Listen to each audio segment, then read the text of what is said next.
ইমাম আবু হানিফা রহমতুল্লাহ আলাইহি বলতে লাগলেন, তোর সাথে মুনাজারা করার জন্য আমি রওনা করছি। এদিকে আসার সময় একটা বড় নদী পার হয়ে আসা লাগে। আমি যখন নদীর পারে আসছি, নদীর পারে এসে আমি দেখতেছি নদীর পারে কোনো নৌকা নাই, কোনো ট্রলার নাই, কোনো জাহাজ নাই, কিছুই নাই।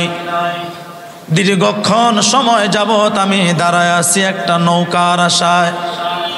হঠাৎ করে আমি তাকায় দেখি ছোট্ট একটা বীজ চিনছেন আপনারা? বীজ যে গাছ লাগায়, যে গাছ, ছোট্ট একটা বীজ এসে মাটির মধ্যে লাগলো, মাটির মধ্যে ঢুকে গেল। অল্প সময়ের মধ্যে দেখি একটা গাছ উঠে গেল। ইমাম আবু হানিফা বলতেছেন গাছ উঠে গেল। নাস্তিক তো হাসতেছে, এ কোন পাগলের পাল্লায় পড়লাম, কি বলে। অল্প সময়ের মধ্যে দেখি একটা গাছ উঠে গেল। কিছুক্ষণ পরে দেখি আবার এই গাছটা নিজে নিজে কেটে কেটে একটা বড় নৌকা হয়ে গেল। নৌকাটা আস্তে আস্তে নিজে ভেসে ভেসে আমার সামনে চলে আসছে। আমি আবার নৌকার উপরে উঠলাম। নৌকা আবার নিজে নিজে চলা শুরু করছে। উনি উদাহরণ দিতেছেন, নৌকা আবার নিজে নিজে চলা শুরু করছে। চলতে চলতে চলতে চলতে নৌকাটা আবার চলে আসছে নদীর পারে। এই যে এতগুলো কাহিনী ঘটলো, এই কাহিনীগুলো ঘটতে ঘটতে সময় লেগে গেছে। কি বলেন, নাস্তিক বেচারা অনেক খুশি না? অনেক খুশি। বলতে লাগলো, ইমাম নোমান, তুমি তো দেখা যাচ্ছে একটা পাগল, তোমার মতো তার সিটা, তোমার মতো মাথার সিট মনে হয় দুনিয়ার আর কেউ নাই।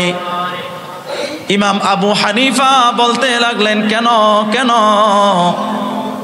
বলতে লাগলেন, বিচি কিভাবে নিজে নিজে মাটির মধ্যে লাগে, আবার কেমনে নিজে নিজে গাছ হয়, কেমনে আবার নিজে নিজে গাছটা কেটে নৌকা হয়, কেমনে আবার গাছটা নৌকা হওয়ার পর নিজে নিজে আবার তোমাকে পার করে। এটা একটা গাঞ্জাখুরের কথা ছাড়া আর কিছুই হতে পারে না। এই কথা বলছে। ইমাম আবু হানিফা বলতে লাগলেন, শোনো, এই কাজগুলো নিজে নিজে হইতে পারে না। কেন? একজন মানুষ লাগে। তাই কহে একজন মানুষ লাগবে। ইমাম আবু হানিফা বলতে লাগলেন, প্রত্যেকটা কাজ করতে যেমন একটা মানুষ লাগে, একজন মানুষ ছাড়া সম্ভব নয়। মাটির মধ্যে একজন মানুষ ছাড়া বীজ দেওয়া যেমন সম্ভব নয়, একটা গাছকে করাত দিয়া একজনও পারবে না, কয়েকজন লাগবে। একটা গাছকে কেটে নৌকা বানাতে একজনের দ্বারা সম্ভব নয়, কয়েকজন লাগবে। একটু জবাব দাও, এই যে প্রতিদিন সূর্য উঠতেছে, সূর্য ডুবতেছে, প্রতিদিন এরকম চন্দ্র উঠতেছে, চন্দ্র ডুবতেছে, প্রতিদিন মানুষের সামনে খাবার চলে আসতেছে, প্রতিদিন মানুষ ঘুমাইতেছে আবার ঘুম থেকে উঠতেছে, প্রতিদিন এরকম আসমান থেকে এরকম বৃষ্টি পড়তেছে। এগুলো কে করায়? এগুলো যিনি করান তিনি আমার আল্লাহ। তিনি কে? তিনি আমার আল্লাহ। তিনি ছাড়া কেউ করা সম্ভব নয়। নাস্তিকের বাচ্চা বলতে লাগলো, বুঝেছি, এগুলো যিনি করেন তিনি আল্লাহ। আমি তোমার হাতে হাত রেখে মুসলমান হয়ে গেলাম। নাস্তিকের বাচ্চা, নাস্তিকের 2 নাম্বার একটা উদাহরণ দিয়া কথার দিকে চলে যাব। আরেক নাস্তিকের বাচ্চা ইমাম আবু হানিফাকে বলে, ইমাম তুমি একটু জবাব দাও, আল্লাহ কই থাকে? আল্লাহ কই থাকে? তুমি যদি আল্লাহ কই থাকে দেখাইতে পারো, তাহলে আমি তোমার হাতে হাত রেখে ঈমান আনবো, তোমার হাতে হাত রেখে ঈমান আনবো। এরকম অনেক প্রশ্নের সম্মুখীন হইবেন আপনি। তিনি কিছু বললেন না, বললেন আগামীকাল আইসো, আস্তে আস্তে শিক্ষা দিবেন। আগামীকাল আবার আসছে, ওই দরজা দিয়া ঢুকতেছে, আর উনি একটা পাথর নিয়ে ওর কপালের মধ্যে ঠাস করে মারছে। বুঝতে পারলেন? মারার পরে ওই কপাল ধরে বসে গেছে। আপনার কাছে আসলাম জানার জন্য, আপনি আমাকে মারলেন, আমার মাথার ব্যথা আমি টিকতে পারতেছি না। ইমাম আবু হানিফা রহমতুল্লাহ আলাইহি বললেন, তোমার মাথায় যে ব্যথা আছে এটা আমাকে দেখাও। এটা আমাকে দেখাও।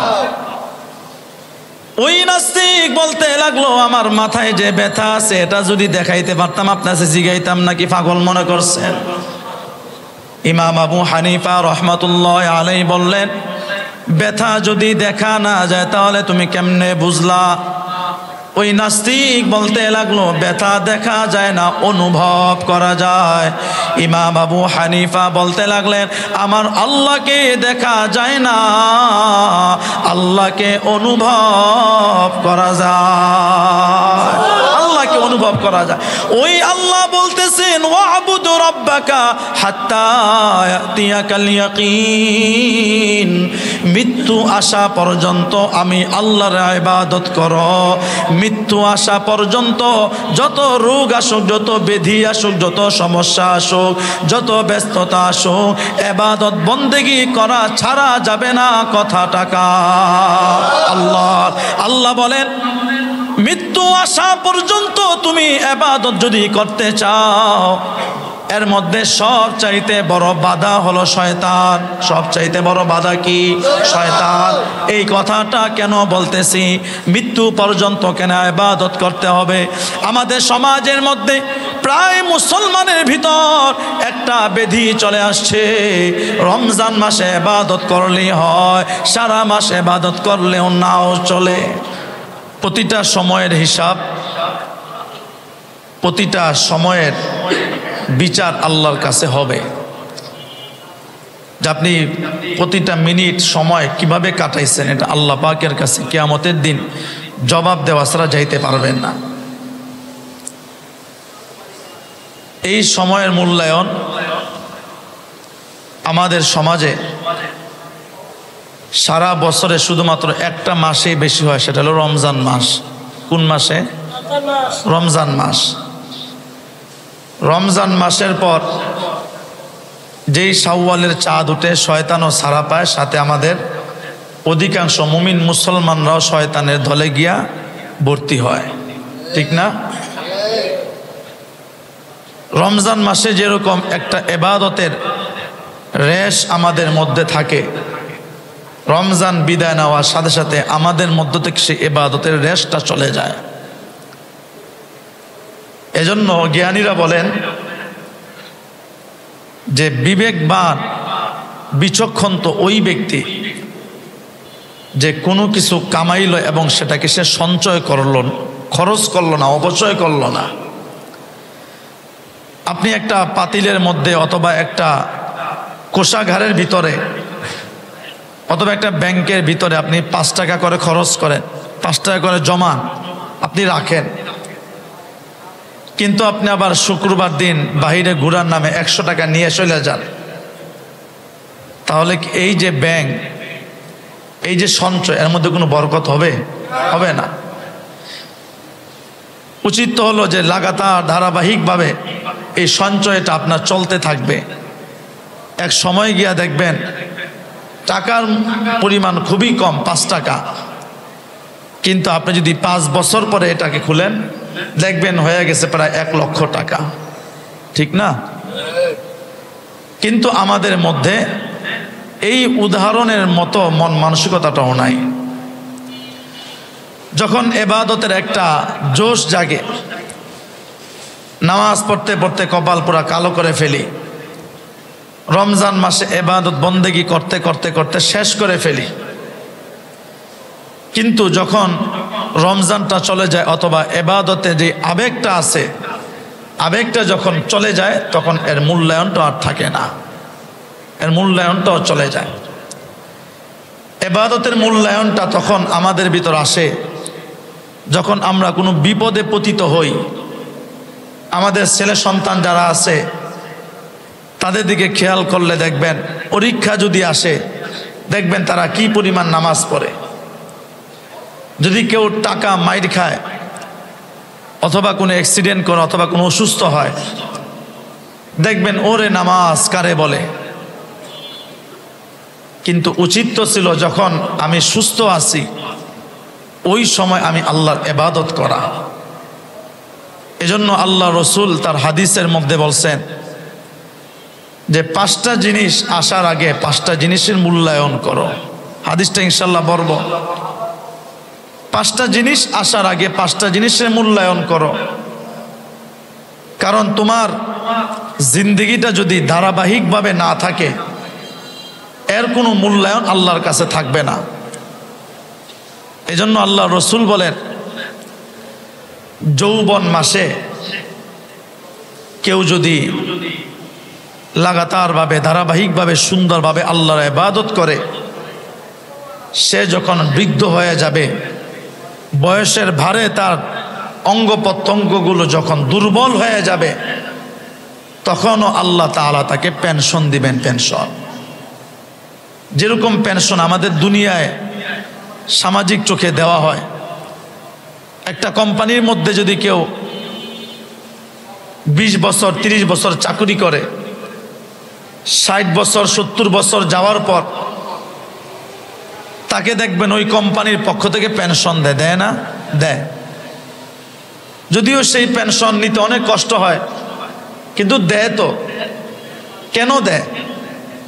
যে তুমি তোমার জীবনের মূল্যবান সময় 20 বছর থেকে নিয়ে 60 বছর পর্যন্ত তোমার এই মূল্যবান সময়টা আমাদের কোম্পানির পিছনে তুমি ব্যয় করছো, আমাদের কোম্পানিটাকে তুমি উপরে তুলছো।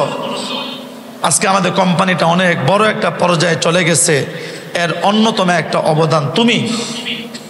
এখন বয়সের ভারে তুমি পারো না, এই জন্য আমরা তোমাকে পেনশন দিতেছি যেন তুমি বাকিটা জীবন সুন্দর করে কাটাইতে পারো। ঠিক তদ্রূপ আপনার আমার আল্লাহ জীবদ্দশায় যুবক বয়সে, ইয়াং বয়সে যদি 5 ওয়াক্ত নামাজ পড়ি, সুন্দরভাবে ইবাদত বন্দেগী, তাহাজ্জুদ, আওয়াবিন, চাষ, নফল নামাজ এগুলো পড়ি, যখন বয়স হয়ে যাবে, পানি নিতে যখন হাতটা এরকম করে থরথর করে কাঁপে, খাবারটা যখন গলা দিয়া যায় না, রাস্তা দিয়ে চলতে গেলে 2টা পা এরকম নড়ে বড়ে করে পড়তে হয়, নামাজ পড়তে গেলে সুন্দর করে দাঁড়াইতে পারে না, বসে পড়তে হয়। আল্লাহ বলেন, যুবক বয়সে তোমার এই অঙ্গ প্রত্যঙ্গগুলো যখন মজবুত ছিল, তুমি ওই অবস্থায় যে পরিমাণ ইবাদত করছো, আল্লাহ রসুল বলেন বৃদ্ধ বয়সে তুমি ওই ইবাদত না করেও আল্লাহ পাক তোমাকে ওই ইবাদতের সওয়াব দান করবে। সুবহানাল্লাহ। এটা আল্লাহ পাকের পক্ষ থেকে বান্দার উপর পেনশন, একটা অফার, করুণা, দয়া। না করলেও আল্লাহ পাক আপনাকে দিয়া দিবেন। কিন্তু আমরা তো যখন বয়স হয়ে যায় তখন গিয়ে আমরা আমাদের সময়ের মূল্যায়নটা করি, তখন গিয়ে আমরা আমাদের হায়াতের মূল্যায়ন করি।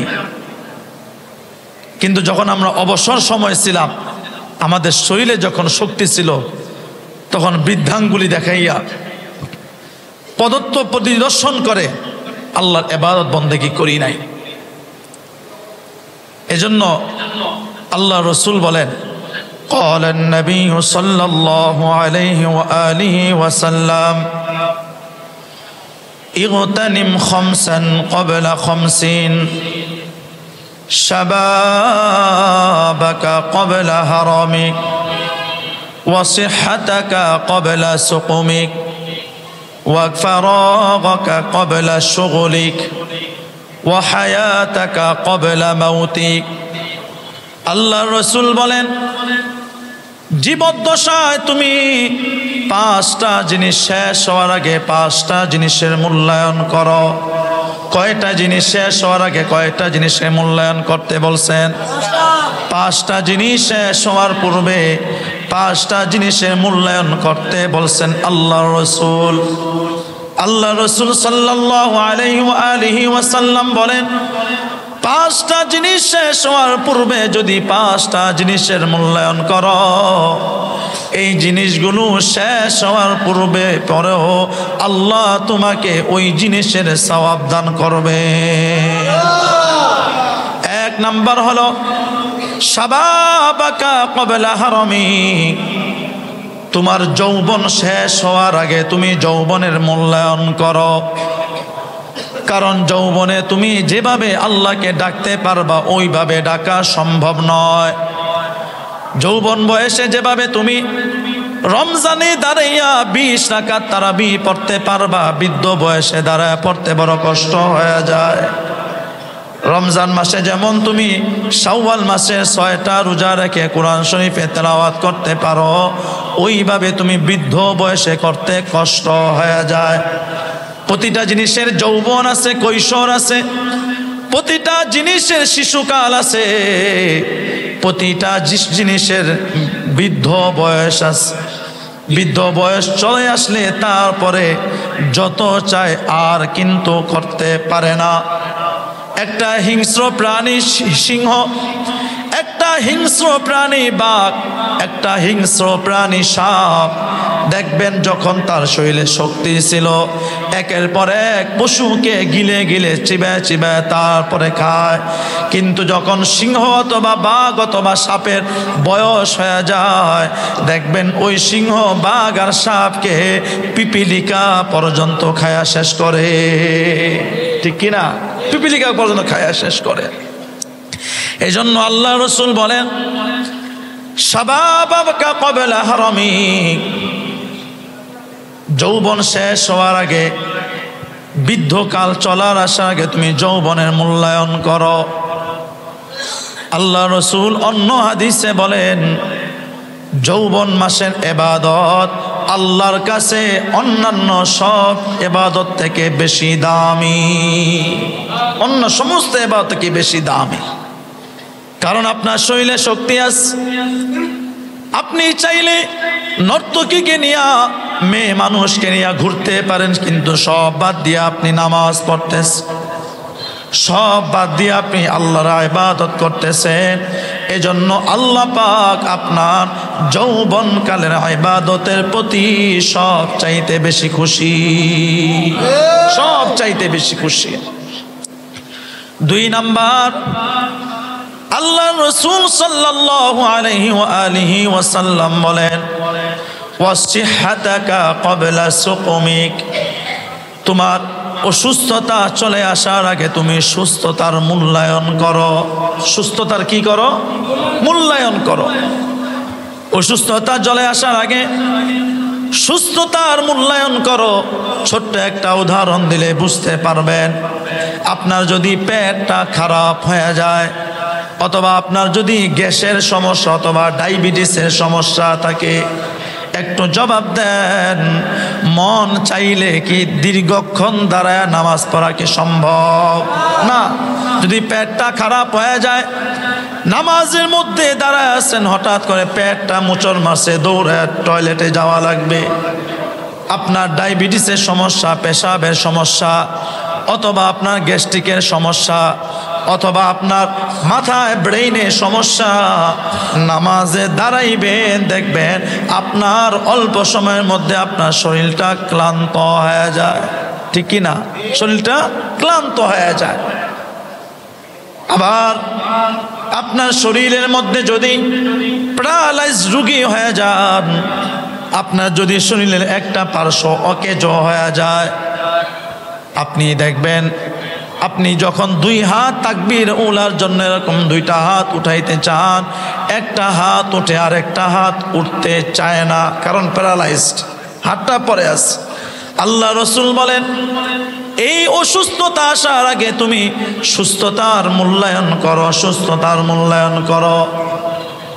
ওয়া ফারাগাকা ক্বাবলা শুগলিক, যেই হাদিসের অংশটা বলার জন্য এত বড় হাদিসটা টানলাম, আল্লাহ রসুল বলেন, 3 নাম্বার উম্মত, তোমার ব্যস্ততা চলার আসার আগে তুমি ফারাগাত, অবসর সময়টাকে মূল্যায়ন করো।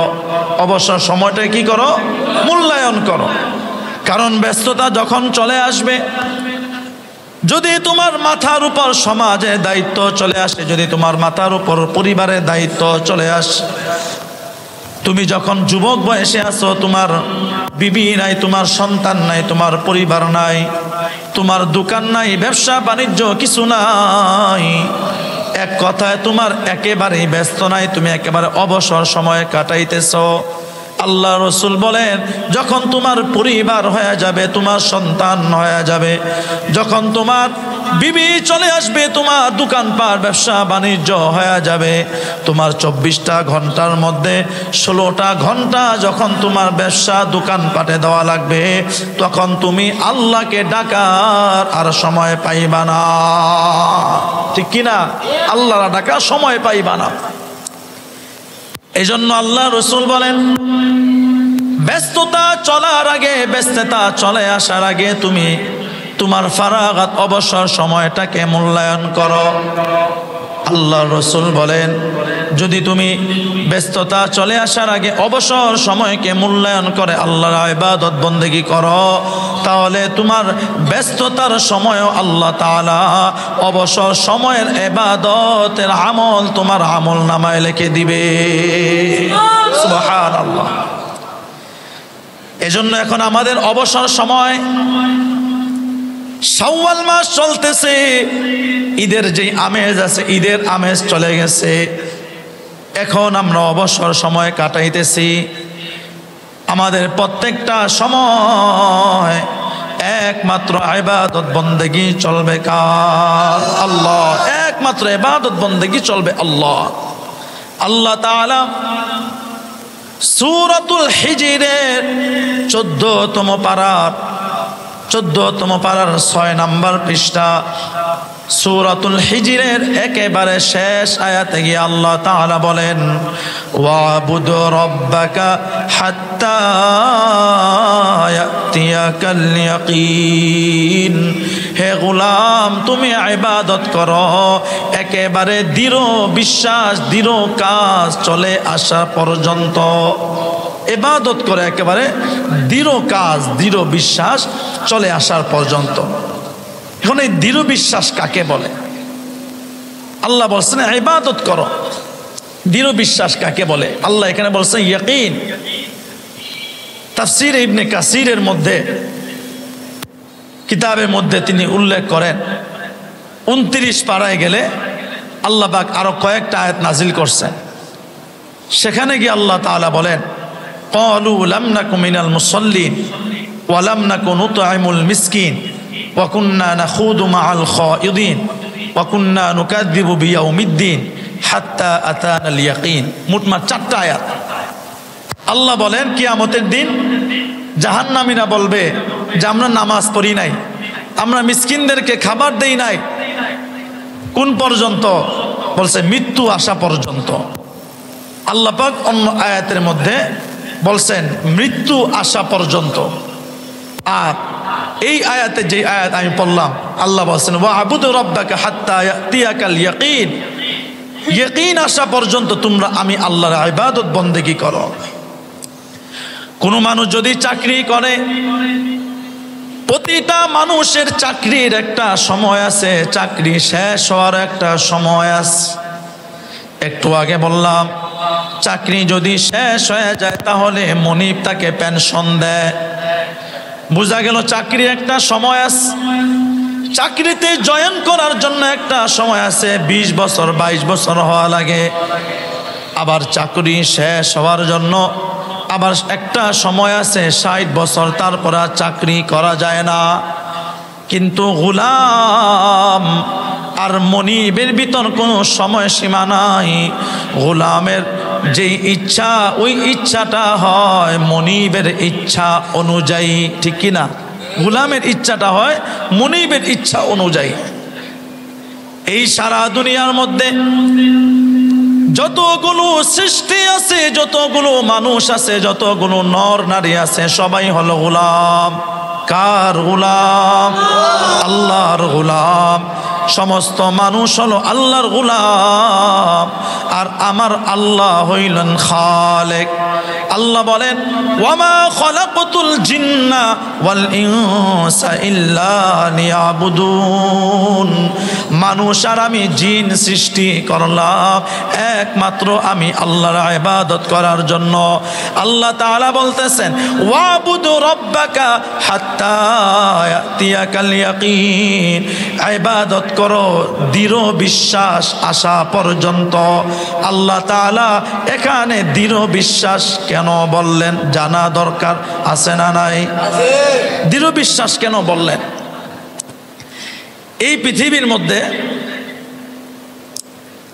যতগুলো মানুষ আছে সমস্ত মানুষ বিভিন্ন দলে বিভক্ত, বিভিন্ন ধর্মে বিভক্ত।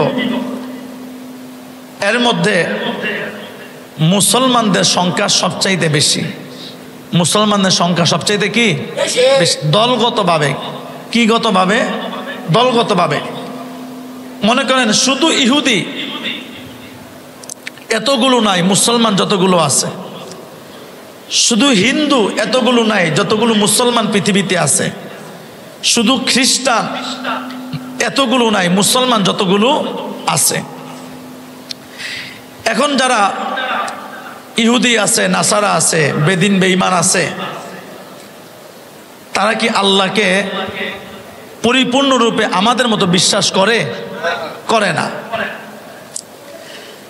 আবার এক শ্রেণী আছে তারা আবার ইহুদি খ্রিস্টান হিন্দুদের মতো পরিপূর্ণরূপে কি একটু বিশ্বাস করে না, সেটা হলো নাস্তিক। সেটা কি? নাস্তিক। তারা বলে আল্লাহ বলতে কিছু নাই, আল্লাহ বলতে কিছু নাই। বলবেন না নাউজুবিল্লাহ? আল্লাহ বলতে কিছু নাই তারা বলে। আবার দেখবেন অ্যাডভান্স হয়ে বলে আল্লাহরে কে জন্ম দিছে, আল্লাহর আগে কে ছিল, এগুলো নাউজুবিল্লাহ বলে। তো বোঝা গেল কিছু শ্রেণীর আল্লাহর প্রতি বিশ্বাস আছে, তবে পরিপূর্ণ রূপে না। কারো আবার আল্লাহর সাথে 33 কোটি দেবতা খুদা মানে। আবার কেউ আছে আল্লাহকে একেবারে মানেই না, আবার কেউ আছে রসুলকে একেবারে মানেই না। আবার খ্রিস্টানরা রসুলকে খুদা মেনে বসে আছে।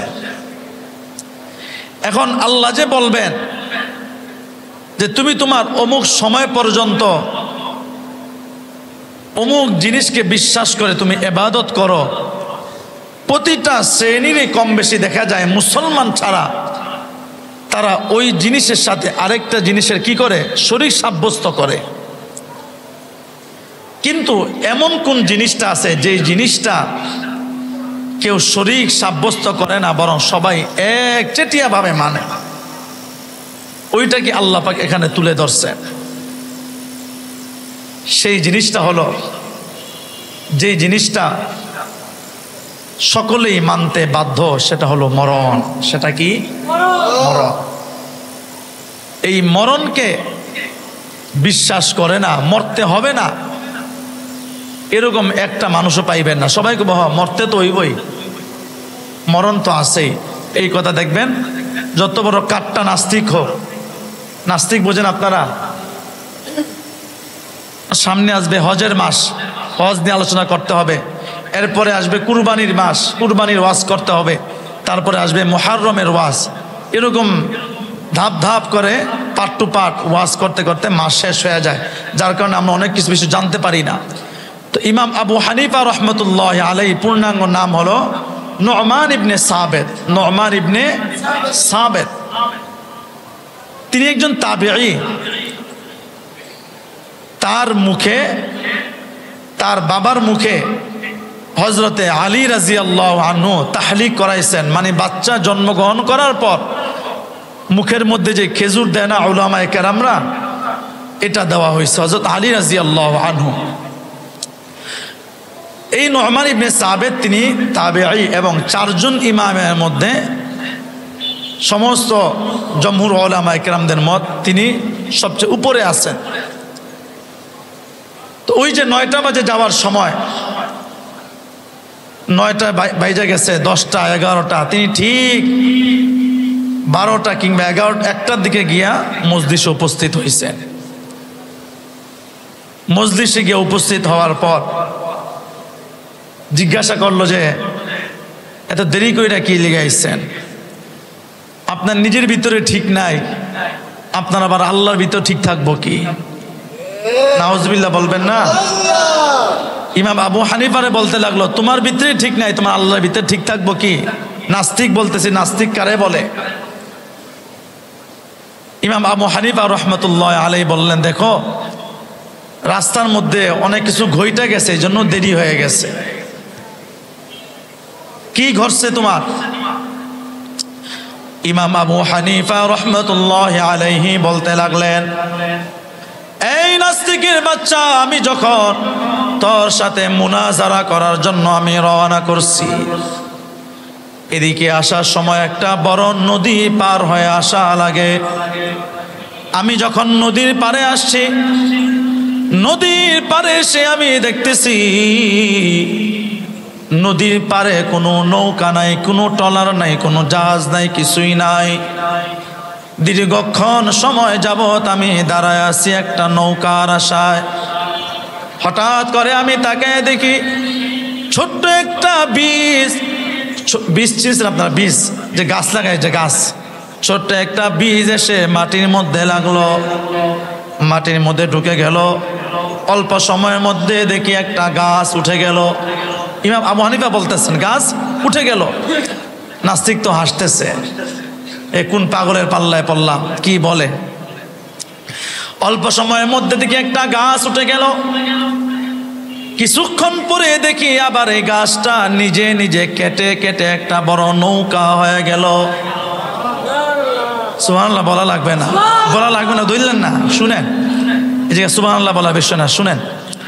নৌকা হয়ে গেল। নৌকাটা আস্তে আস্তে নিজে ভেসে ভেসে আমার সামনে চলে আসছে। উনি উদাহরণ দিতেছেন, এটা বাস্তব ঘটনা না, উদাহরণ দিতেছেন। আমার সামনে চলে আসলো। আমি আবার নৌকার উপরে উঠলাম। নৌকা আবার নিজে নিজে চলা শুরু করছে। উনি উদাহরণ দিতেছেন, নৌকা আবার নিজে নিজে চলা শুরু করছে। চলতে চলতে চলতে চলতে নৌকাটা আবার চলে আসছে নদীর পারে। এই যে এতগুলো কাহিনী ঘটলো, এই কাহিনীগুলো ঘটতে ঘটতে সময় লেগে গেছে। কি বলেন, নাস্তিক বেচারা অনেক খুশি না? অনেক খুশি। বলতে লাগলো, ইমাম নুমান, তুমি তো দেখা যাচ্ছে একটা পাগল, তোমার মতো তার সিটা, তোমার মতো মাথার সিট মনে হয় দুনিয়ার আর কেউ নাই। ইমাম আবু হানিফা বলতে লাগলেন, কেন কেন? বলতে লাগলেন, বিচি কিভাবে নিজে নিজে মাটির মধ্যে লাগে, আবার কেমনে নিজে নিজে গাছ হয়, কেমনে আবার নিজে নিজে গাছটা কেটে নৌকা হয়, কেমনে আবার গাছটা নৌকা হওয়ার পর নিজে নিজে আবার তোমাকে পার করে, এটা একটা গাঞ্জাখুরের কথা ছাড়া আর কিছুই হতে পারে না। এই কথা বলছে। ইমাম আবু হানিফা বলতে লাগলেন, শোনো, এই কাজগুলো নিজে নিজে হইতে পারে না, কেন একজন মানুষ লাগে? তাই কহে একজন মানুষ লাগবে। ইমাম আবু হানিফা বলতে লাগলেন, প্রত্যেকটা কাজ করতে যেমন একটা মানুষ লাগে, একজন মানুষ ছাড়া সম্ভব নয়। মাটির মধ্যে একজন মানুষ ছাড়া বীজ দেওয়া যেমন সম্ভব নয়, একটা গাছকে করাত দিয়া একজনও পারবে না, কয়েকজন লাগবে। একটা গাছকে কেটে নৌকা বানাতে একজনের দ্বারা সম্ভব নয়, কয়েকজন লাগবে। একটু জবাব দাও, এই যে প্রতিদিন সূর্য উঠতেছে, সূর্য ডুবতেছে, প্রতিদিন এরকম চন্দ্র উঠতেছে, চন্দ্র ডুবতেছে, প্রতিদিন মানুষের সামনে খাবার চলে আসতেছে, প্রতিদিন মানুষ ঘুমাইতেছে আবার ঘুম থেকে উঠতেছে, প্রতিদিন এরকম আসমান থেকে এরকম বৃষ্টি পড়তেছে। এগুলো কে করায়? এগুলো যিনি করান তিনি আমার আল্লাহ। তিনি কে? তিনি আমার আল্লাহ। তিনি ছাড়া কেউ করা সম্ভব নয়। নাস্তিকের বাচ্চা বলতে লাগলো, বুঝেছি, এগুলো যিনি করেন তিনি আল্লাহ।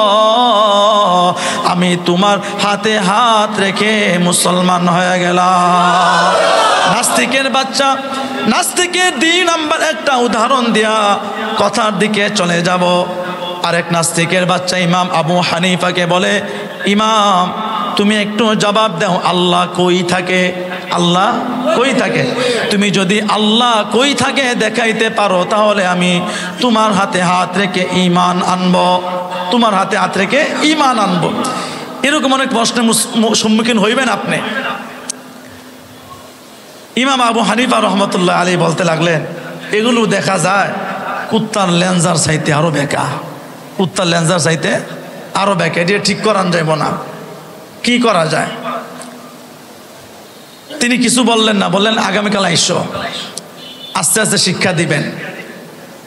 আগামীকাল আবার আসছে, ওই দরজা দিয়া ঢুকতেছে আর উনি একটা পাথর নিয়ে ওর কপালের মধ্যে ঠাস করে মারছে, বুঝতে পারলেন? মারার পরে ওই কপাল ধরে বসে গেছে। আপনার কাছে আসলাম জানার জন্য, আপনি আমাকে মারলেন, আমার মাথার ব্যথা আমি টিকতে পারতেছি না। ইমাম আবু হানিফা রহমতুল্লাহ আলাইহি বললেন, তোমার মাথায় যে ব্যথা আছে এটা আমাকে দেখাও, এটা আমাকে দেখাও। ওই নাস্তিক বলতে লাগলো, আমার মাথায় যে ব্যথা আছে এটা যদি দেখাইতে পারতাম আপনাকে জিগাইতাম নাকি পাগল মনে করছেন? ইমাম আবু হানিফা রহমতুল্লাহ আলাইহি বললেন, ব্যথা যদি দেখা না যায় তাহলে তুমি কেমনে বুঝলা? ওই নাস্তিক বলতে লাগলো, ব্যথা দেখা যায় না, অনুভব করা যায়। ইমাম আবু হানিফা বলতে লাগলেন, আমার আল্লাহকে দেখা যায় না, আল্লাহকে অনুভব করা যায়, আল্লাহকে অনুভব করা যায়। ওই আল্লাহ বলতেছেন, ওয়াবুদ রাব্বাকা হাত্তা ইয়াতিয়াকাল ইয়াকিন, মৃত্যু আসা পর্যন্ত আমি আল্লাহর ইবাদত করো। মৃত্যু আসা পর্যন্ত যত রোগ আসুক, যত ব্যাধি আসুক, যত সমস্যা আসুক, যত ব্যস্ততা আসুক, ইবাদত বন্দেগি করা ছাড়া যাবে না কথাটাকা।